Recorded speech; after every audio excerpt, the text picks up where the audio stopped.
Hello my scholars, welcome to my school channel. I am Alexandra, right here with our clean JAMB questions for year 2019 for the subject government. Don't go anywhere, stay with us and we'll be right back.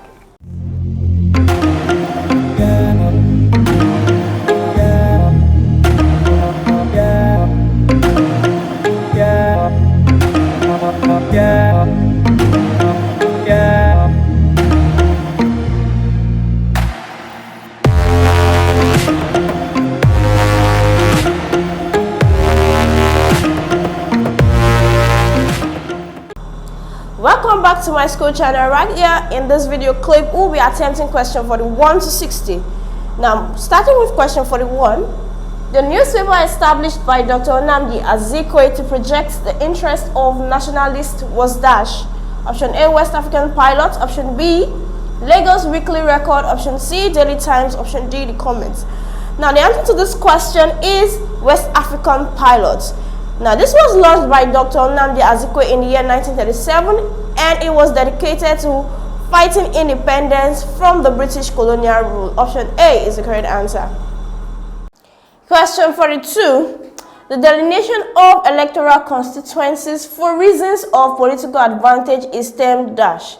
A, dissolution. B, prorogation. C, gerrymandering. D, delimitation. Now, the phrase delineation of electoral constituency simply means indicating the exact position of a boundary. Option A, dissolution, made from the word dissolve, means to end, to dismiss a body or an assembly. Option B, prorogation, which equally means to end, to postpone or suspend a meeting. Option C, gerrymandering, is to manipulate boundaries to favor a particular party. Option D, delimitation, which is a limit or a boundary. So from my explanations, we see that gerrymandering contains favoring a particular party. And then from these questions, we see for reasons of political advantage. So the answer to this question is option C, gerrymandering. Question 43.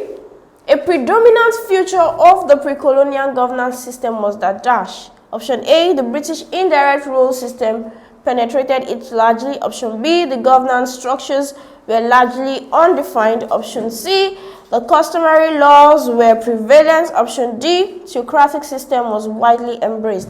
Now let's take a look at the questions and telling us to pinpoint the predominant feature of the pre-colonial governance system. What does this mean? Pre-colonial here means before colonial governance system.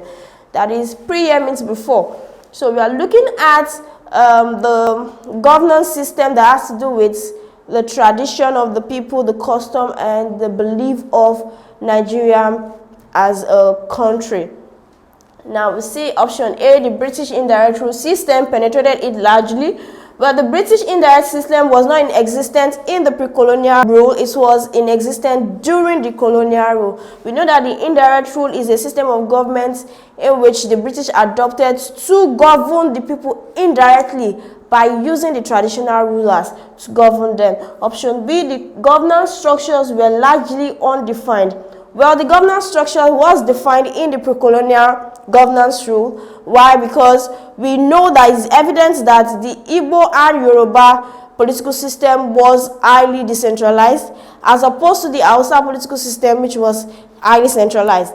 So it was well defined. Option C, the customary law were prevalent. This is the answer to the question.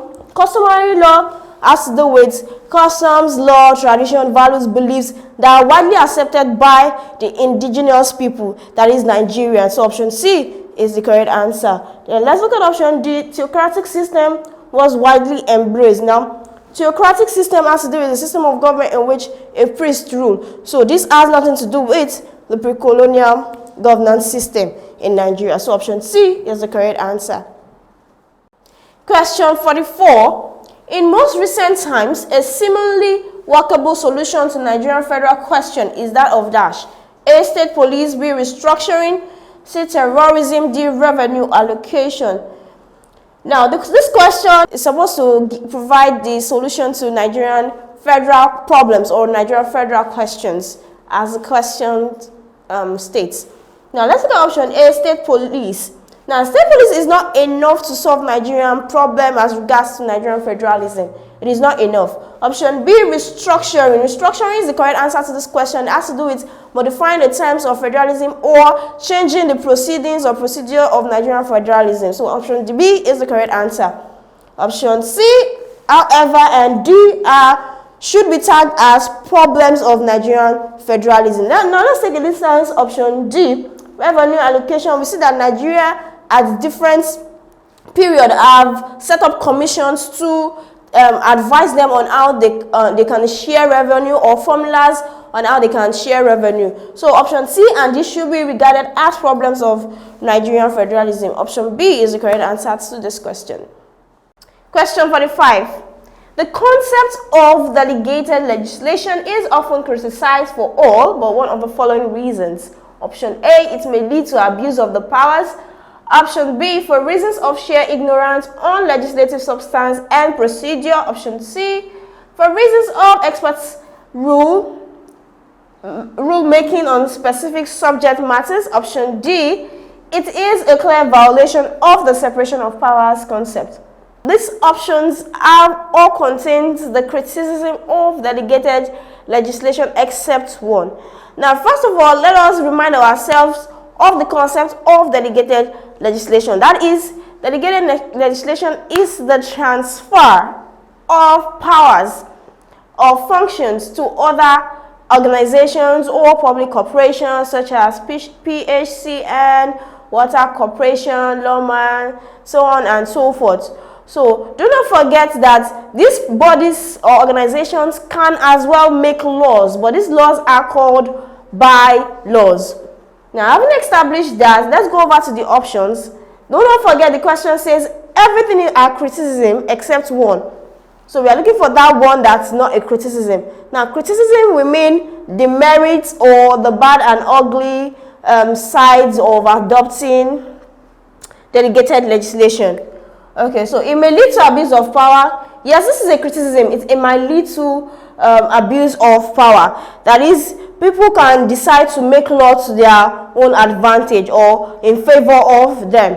Option B, for reasons of sheer ignorance on legislative substance and procedure. Now, because due to ignorance, this organization might not make law based on the laid down standard of making law. Okay, so we are legislation in making law. There are procedures and laid down procedures, and due to ignorance, they may not make law according to the standard, and they might violate parliamentary supremacy or become dictators. For instance, I own a house, I'm in my house, and then I have friends over, and normally on a norms, I would carry my jug to the tap to fill it with water and place it on the dining table, for example.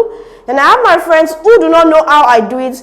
They could decide to pick a smaller cup to fill the jug, mess up the floor, mess up the rug. Now they are violating a standard I have placed down because they do not know how I do it. So there are disadvantages to these things. So let's go to option D. It is a clear violation of the separation of powers concept. Now, what's the separation of power concept? That is, each of the arms of government have different functions, and they should stick to their function.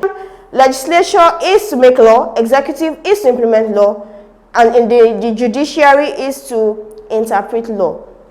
Now, they can violate this concept. Take, for instance, the INEC. INEC, for example, is an electoral body that's meant to implement law, but they could as well make laws, and these laws might not be up to the standard or the proceedings of making law laid down by arm of government. Option C, for reasons of expertise, rule making on specific subject matter. Now, this is the correct answer to this question because this is a reason to adopt delegated legislation.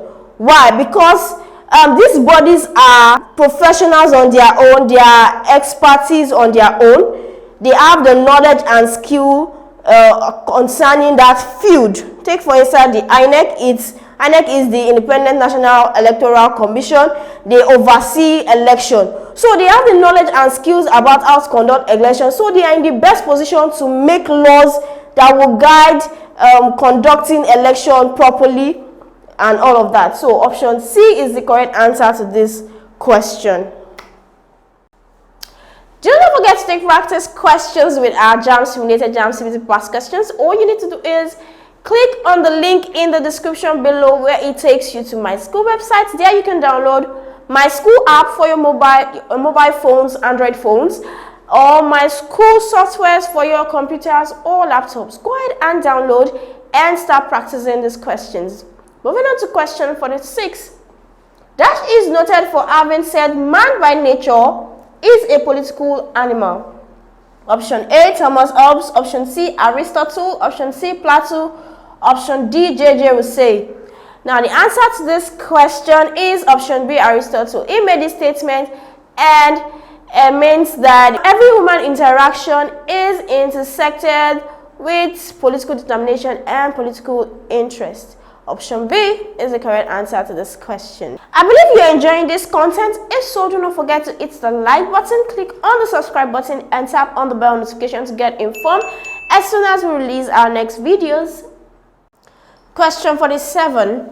The term ultravirus means dash. Option A, the exercise of supervisory functions by the judiciary. Option B, a situation where a public authority dutifully performs its functions. Option C, a situation where a public authority acts beyond the scope of its duty. Option D, the act of exercising administrative competence over a matter. Now, this term is a Latin term, ultravirus. Ultravirus means an act that requires legal authority but is done without it or beyond it. So we can see from my explanation that option C is the correct answer. A situation where a public authority acts beyond the scope of its duty. Option C is the correct answer to this question. Question 48. Class stratification is a peculiar feature of dash. A, capitalism. B, communism. C, socialism. D, federalism. The answer to this question is capitalism. Capitalist societies are usually stratified in classes. We have the proletariat, which is the workers who earn their salaries through wage labors, and then we have bourgeoisie. Bourgeoisies are the owner of production, and they are usually referred to as oppressive class. So option A is the correct answer to this question. Question 49. One of the following reasons is unlikely to necessitate the emergence of a federal system. Option A, social factors. Option B, geographical factors. Option C, cultural diversity. Option D, political sovereignty. Now, it says one of these options is not a reason to adopt a federal system. Now, option A, social factor. Social factor is a reason because the need to socialize or the need to build a stronger society with value and cultural heritage is essential for adopting a federal system. Geographical factor, option B. Now, the nearness of states would create that desire to adopt a federal system. Cultural diversity is a major reason to adopt a federal system. Option D, political sovereignty is not necessary for a federal system. Political sovereignty here implies supremacy of law. It has to do with the political power of ruling. Option D is the correct answer to this question. Question 50.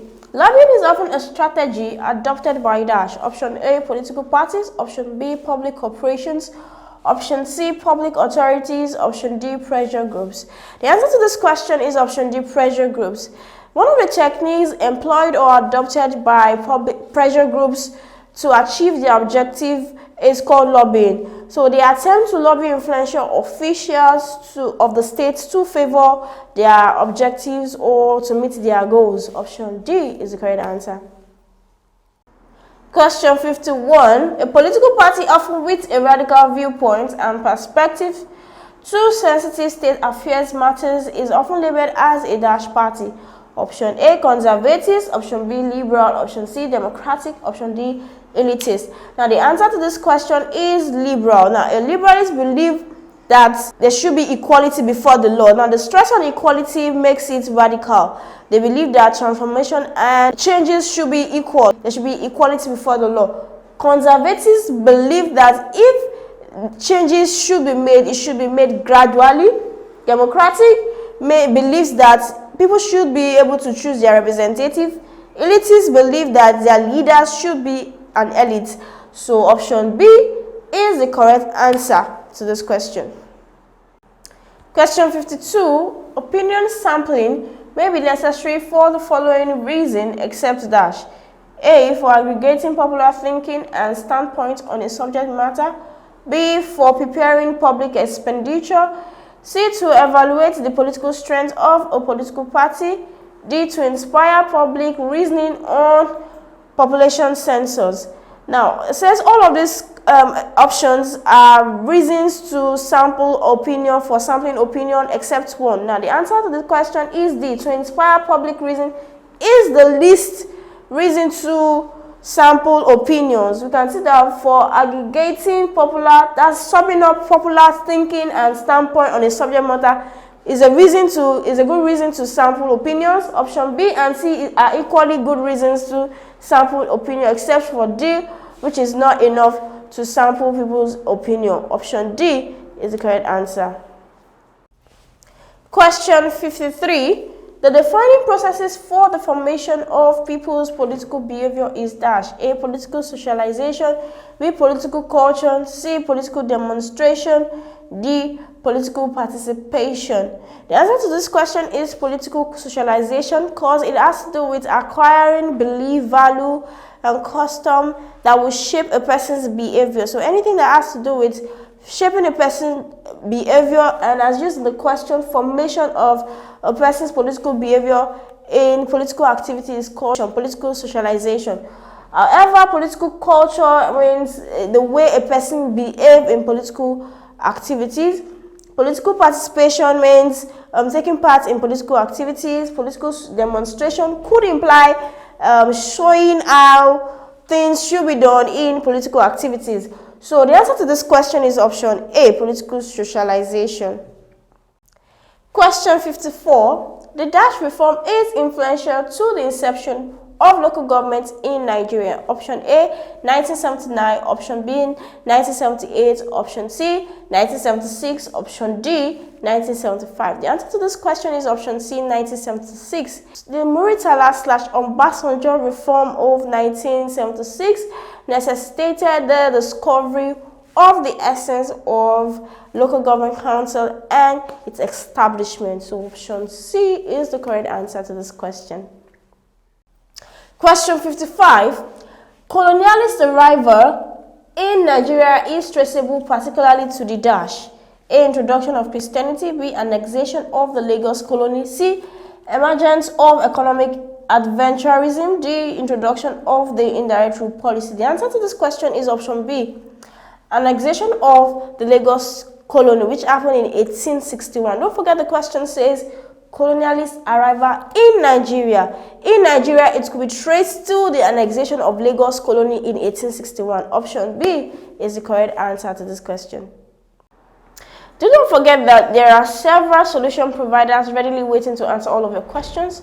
Go ahead and ask your questions by using the link in the description below. It takes you to my school website. There you can ask your questions and solutions will be provided to you within a short period of time. Now, moving on to question 56. The indigenous policy is attributable to the dash. A. French colonies. B. British crown colonies. C. German colonies. D. Portuguese colonies. The answer to this question is French colonies. Now, the indigenous policy is an attribute or a feature of the French policy of assimilation. Now, this indigenous policy is the right that French colonies have to arrest and imprison Africans without trials. So option A is the final answer to this question. Do you have a better explanation, solutions, or steps to any of those questions? If so, kindly use the comment section below, indicate the question and the solutions you would like to share. Question 57. The solidarity for self-governance system and liberty of Africans demonstrated by Africans and non-Africans in diaspora is termed dash. A. Nationalism. B. Afrocentrism. C. Neocolonialism. D. Pan-Africanism. The answer to this question is Pan-Africanism. Pan-Africanism is that ideology that advocates for independence for African states. When we talk about nationalism, we're talking about a movement that promotes the interest of a particular nation. Afrocentric regarding African culture and belief as preeminent. Neocolonialism, we're talking about the control or influence on other countries, especially by former colonists. So option D is the correct answer to this question. Question 58. Acceleration of the independence movement in the British West African colonies was essentially because of the dash. Option A, posture of the British Governor-Generals. Option B, influence of the Christianity ideology. Option C, tolerance for political participation and demonstration through political parties. Option D, speedy grant of independence in the French colonies. And the answer to the question is C. The question has asked us to provide the reason for the acceleration of the independence movement in British West African colonies. We see that option C is the correct answer simply because we see gradually with the advent of more political parties, we see that Africans were able to participate in political activities.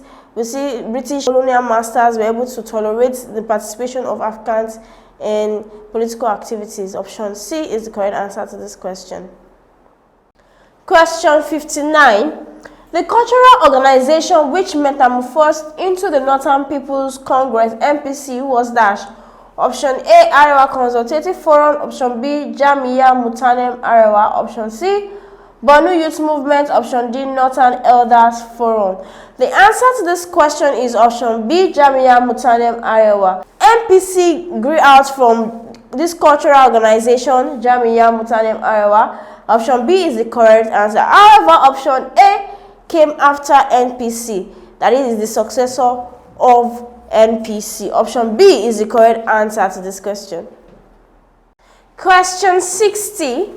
The legitimate claims and entitlements available by reasons of birth and residence and or certification to a community of people may be ascribed as their dash. A, fundamental rights.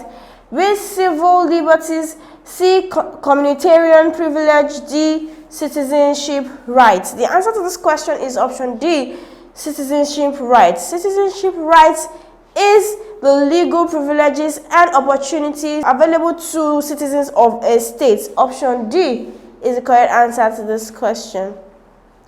We've come to the end of this segment. I believe you enjoyed the content of this video. Please do well to hit the like button, click on the subscribe button, and tap on the bell notification to get informed as soon as we release the next videos.